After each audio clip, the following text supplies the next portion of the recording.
Ito siguro, makikiusap na lang tayo, hindi na natin ito papalalain pa para matapos na. Kahit hindi tayo nagsasalita, hindi pa rin natatapos.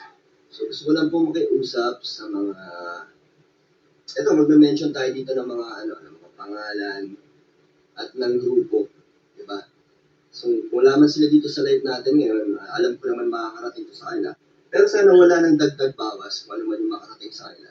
Sana is maging makarating ng kung ano yung sinabi ko, yun na yun. Di ba? Wala nang mga kung ano-ano pang sabihin nila, di ba? Hindi kami papayag na lumayas sa aming post dahil kayo the original King Kalinga. Thank you po. Hello po, Glow Mapag. Shoutout po. Gusto ko lang po mag-react dito sa mga nakikita ko kasi hindi na rin po kasi tama ang ginagawa nila. Diba? Dahil hindi po sila involved at lalong-lalong hindi sila part ng Kalinga. So gusto kong ilayo or alisin yung or madamay sila. Kasi wala naman silang kinalaman kung ano man yung naging issue. Ako lang po yun. Ako lang po ang dapat yung kung may gusto kayo sisihin o kagalitan, ako lang po yun. O na po kayong mandamay. Lalo na po na ngayon, may dinadamay kayo na kasama pa pati yung bata at yung pamilya niya ay nadadamay din. Diba? So, gusto ko pong mag-mention dito dahil wala naman kayong hiya sa pag-comment nyo ng kung ano-ano. Kaya sabihin na natin yung pangalan nyo. So, ayan po. Check natin yung audio natin ha. Malakas ba yung audio ko, mga viewers ko? Kung mahina, comment lang po kayo dito. Pakata natin. Pero kung malakas naman, okay na. Huwag na kayo mag-comment. Okay? Andito naman po ako. Kumusta po kayo, mga viewers ko?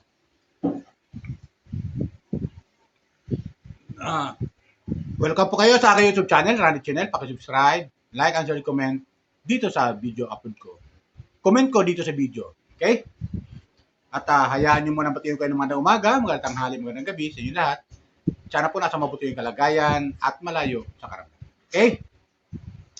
So, itong upload ko ay patungkol ulit ito doon sa Danjoy Love Team na nabuwag na. Ay talagang tuloy na siya nabuwag dahil nga sa pangyayari na hindi natin inaasahan mga viewers, tagahanga ng Danjoy Love Team na magkakaganito nga. Na ito palang si Kalingap Dan ay meron na palang partner o jowa. Masabi natin jowa. Kaya hindi natin masisisi yung mga viewers, supporter ng Danjoy Love Team na ibas siya, mga kapo-viewer. Na ibas. Hindi natin sila masisisi. Alam mo bakit?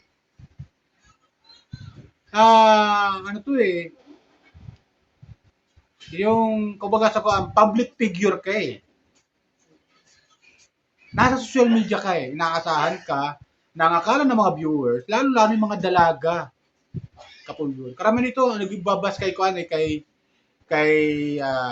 Kalingap Dan, mga dalaga, mga babae, sabihin, mga babae, di man dalaga, pero babae. Sabihin, yan ang babas dito kay Kalingap Dan. Karamihan mga babae. Yung awa ang nararamdaman, sa aking pag-aanalisa lang awa ang nararamdaman nila kay Joy. Kasi kung paano kung dumating sa punto na nagka-developan na sila. Kawawa si Joy. Impact sa'yo. Diba? Kawawa si Joy. Kung nagkaroon ng development, yung kanilang love team. Buti lang, hindi. At inamin naman ni Kalingap Dan na hindi sila nagkaroon ng relasyon ni Joy. At hindi naging sila. So, di ba? Dito, inamin ni Kalingap Dan na mayroon siyang kapartner. At,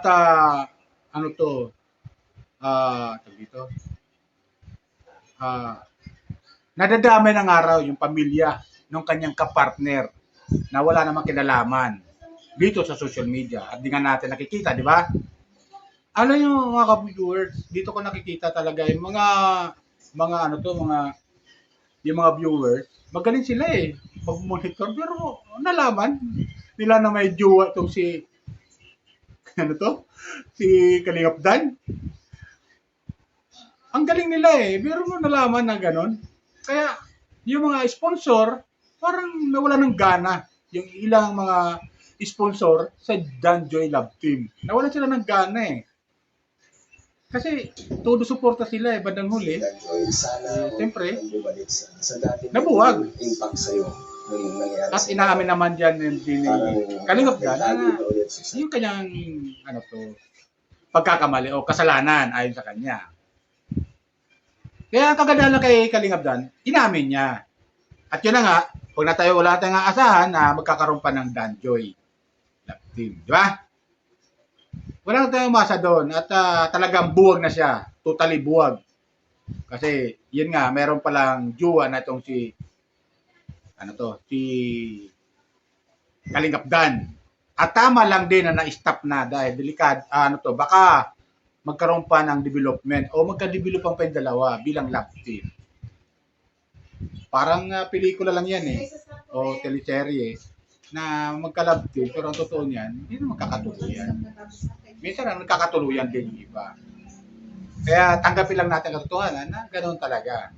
Masyado kasi yung mga silosa yung mga viewers. Kaya magpapasensya mo na Kalingap Dan yung mga viewers. Yung mga kapwa ko viewers na humahanga sa inyo bilang sa love team. Magpapasensya nyo na kami kung anong nagiging comment ng mga ng mga supporter nyo, mga sponsor nyo, mga reactor na sumusuporta sa Dan Joy Love Team. Kung ganun man.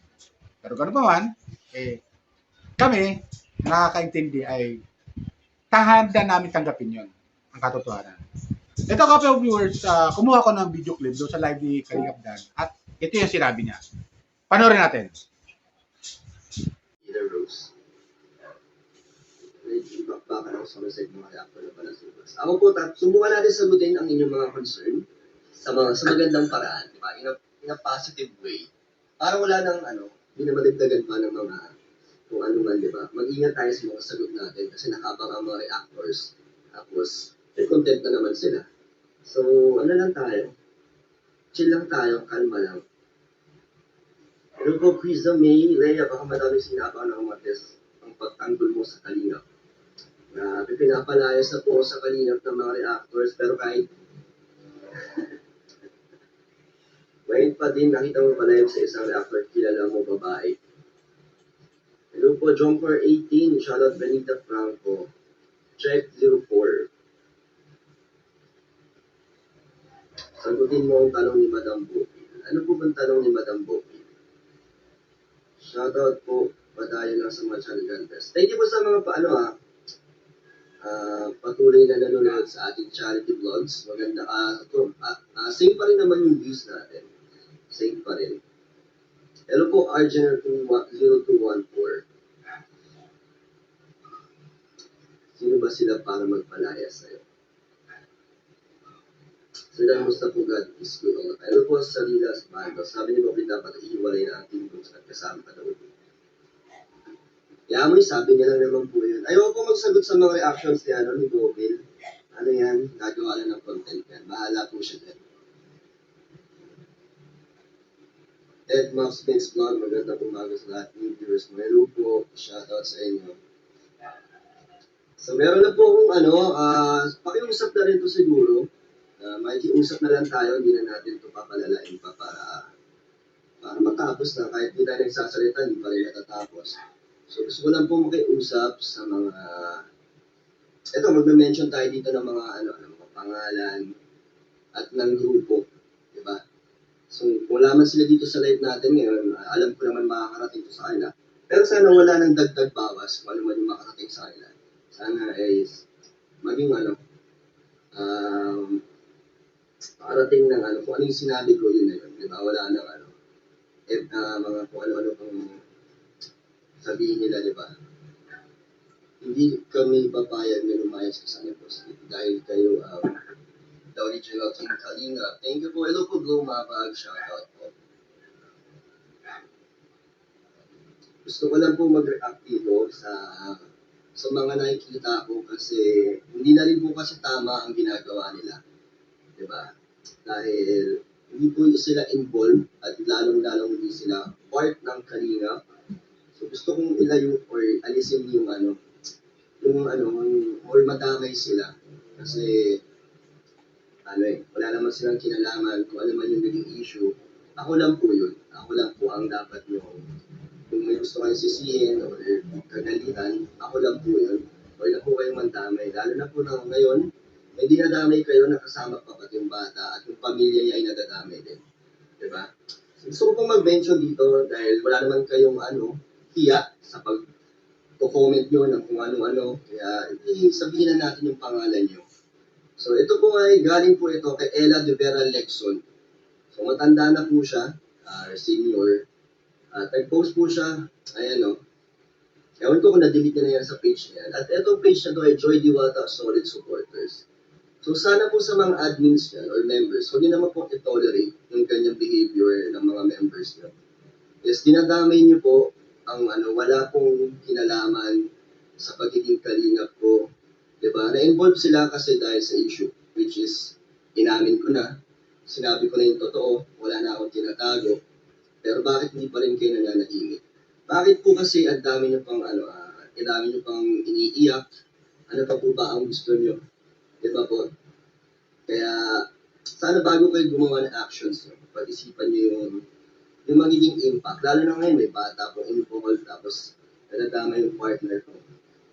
Hindi naman na po tama yun, i-public nyo yung kanyang yung kanilang mga mukha. Hindi nyo naman po sila kilala at lalo na yung pamilya niya. And ako po ay nahihiya para sa kanila dahil nahihiya ako sa mga squatters ng galing. Na yung respetadong pamilya nila ay nadadamay, ang image nila ay naapektuhan din po. Kasi kalat na po yung kalat na po. At yan ay dahil sa akin. Inaamin ko yun dahil sa akin. Kaya sana tigilan niyo na lang po. Hindi po ako magsasalita ng mga foul words dito. Hindi rin po ako matadala ng emosyon sa galit.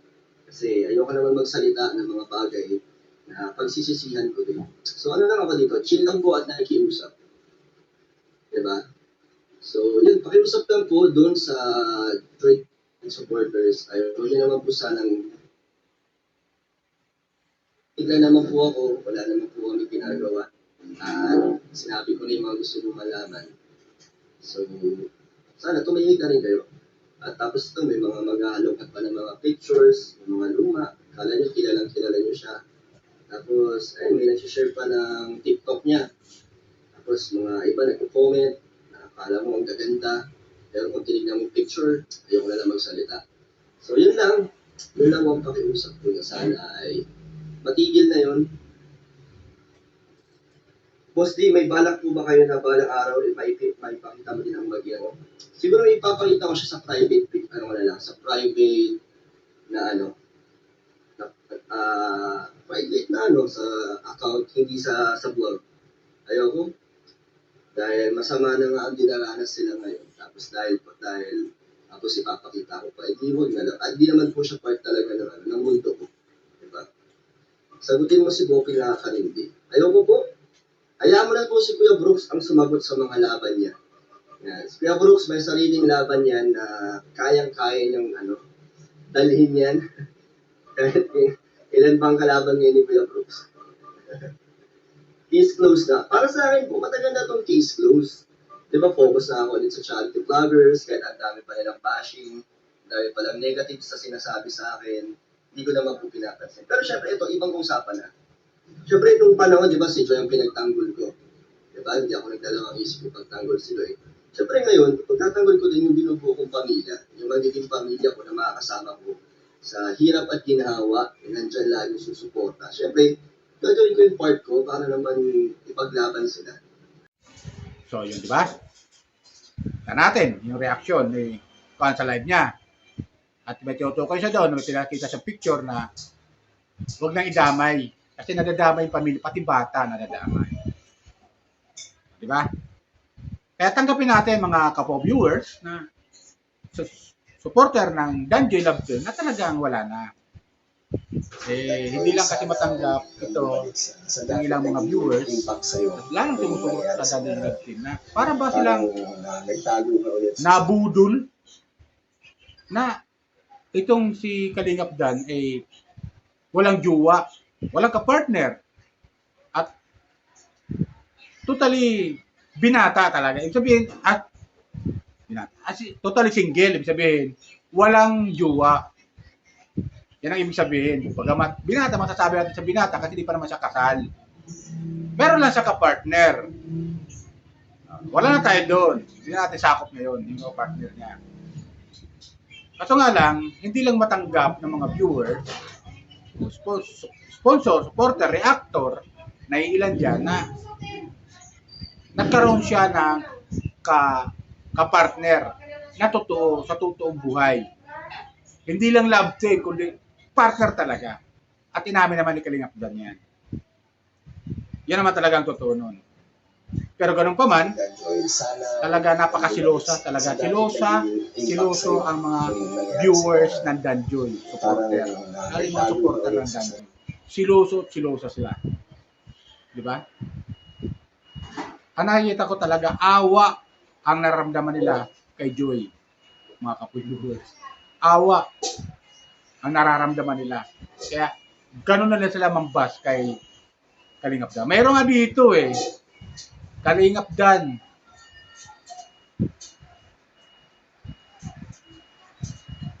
Sinong niloko mo? May kapartner ka na pala. Huwag mo kaming lukuhin. Diba? Dapat meron dito. Kalingap Dan, you are a public figure. Sana dapat hindi mo sinira ang aming tiwala sa iyo. Mga ganon, kapo-viewer. Yung reaction ng mga comment. Pero marami dito talaga hindi matanggap. Huwag ka na magpaliwanag, Kalingap Dan. Kaya tama lang na maputol na yung love team. Etc. Hindi ka na, medyo hindi maganda Tapos pero pa dito, sa comment section, ito, hindi namin naasahan ito. Parang niloko mo kami mga supporter mo. Hanga pa naman kami sa'yo. Alam niyo mga viewer, totoo yan. Marami talaga humahanga sa Danjoy Love Team. Lalo kay Kalingap Dan at sa kay Joy. Pero ang nararamdaman dito ng mga viewers, awa kay Joy. Kasi nga, siyempre, umaasa ang mga viewers na sila talaga na love team. So maganda sana yung takbo ng love team ng Danjoy. Love team. Maganda sana. Pero nangyari, di may iwasan masarap naman talaga, kapwa viewers. Masarap naman talaga may kapartner. Masarap. Lalo kung may nagmamahal. Napakasarap sa pakiramdam. Yan talagang totoo niyan. Kaya, kami may mga partner, masarap talaga yung pakiramdam. Pero yung mga dalaga, talaga nila matanggap yun kasi believe sila sa Danjoy Love Team. Kaya di natin masisisi. Pero, yun nga, tao lang, tao lang si Kalingap Dan, nagkakamali, at hindi naman siya ng sorry. Ay dapat naman natin tanggapin ang sorry niya na yun. Okay? Yun lang. Kaya lumalala yung bashing Dumami. Binas talaga dito. Sobra si Kalingap Dan. Sobra talaga yung binas. Dahil ang Danjoy Love Team talaga, marami ang sumusuporta. Pero nasira lahat yun. Bumalik sa zero. Kapo viewers. Okay? Yun lang po. Paalala ko lang po ulit. Baka merong nanonood dyan ng aking channel. Dito, comment ko dito sa video na hindi pa nakakapag-subscribe. Subscribe lang po kayo. Like and share, comment. Okay? Malaking bagay na po yun. At pakiusap lang po. Baka naman, hindi kalabisan sa inyo. Huwag po kayo mag-skip ng ad kasi may mga advertisement na po yung aking mga video. Okay? Yan lang po. Bye. Ingat kita lagi. Pagpalain po tayo ng pumikap.